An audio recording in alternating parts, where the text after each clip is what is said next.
Nous allons maintenant définir le registre. Qu'est-ce qu'un registre?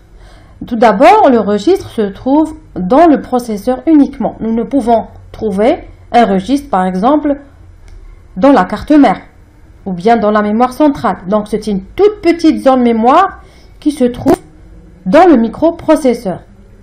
Son rôle, c'est de recevoir les informations bien spécifiques qui seront utilisées très prochainement par le processeur. Donc, cela peut être des adresses mémoire ou bien des données stockées avant l'exécution d'un programme. Donc, il existe plusieurs types de registres. Certains d'entre eux sont affectés à des opérations d'ordre général, par exemple A plus B ou bien A multiplication par B ou autre, et qui sont accessibles à l'utilisateur. Donc, ce sont des registres d'ordre général. Mais il y a des registres qui ont des rôles bien définis et ne peuvent pas contenir un type de données autre que celui qui lui est réservé. Les trois types de registres qui sont intégrés dans le microprocesseur sont les registres de données. Un registre de données contient, par exemple, une opérande A, par exemple, ou bien la valeur de B, un entier, par exemple. Les registres d'état. Un registre d'état contient juste une information qui indique l'état du résultat. Est-ce que le résultat est négatif ou bien est-ce qu'il y a un débordement dans le résultat ou il y a une erreur dans le résultat?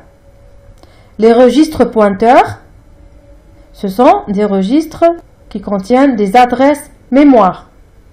Donc, vous avez dans une zone mémoire des données, mais la donnée, lorsqu'elle est sauvegardée dans une zone mémoire, le processeur a besoin de savoir dans quelle zone mémoire elle est située. On appelle ça une adresse mémoire. Nous allons maintenant détailler chaque unité du processeur à part. Donc, nous commencerons par l'unité de commande, appelée également unité de contrôle.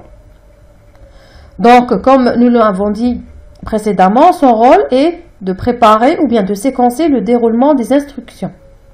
C'est-à-dire, elle permet de chercher la donnée, l'envoyer, stocker l'instruction, l'adresse mémoire, etc. En fait, elle pilote l'exécution de l'instruction. Donc, dans cette unité, bien sûr, il y a des registres bien spécifiques que nous allons voir maintenant. Il y a le registre appelé compteur ordinal. Donc, son rôle, c'est de contenir l'adresse de la prochaine instruction à exécuter. Bien sûr, quand il s'agit de la première instruction, il contient l'adresse de la première instruction. Nous avons le registre d'adresse. Donc, ce registre-là, son rôle, c'est de contenir l'adresse de la donnée. Nous avons le registre d'instruction qui se trouve ici. Nous allons voir le registre d'instruction, tout simplement. Il contient l'instruction à être exécutée. Il y a également le registre mémoire ou bien registre de données.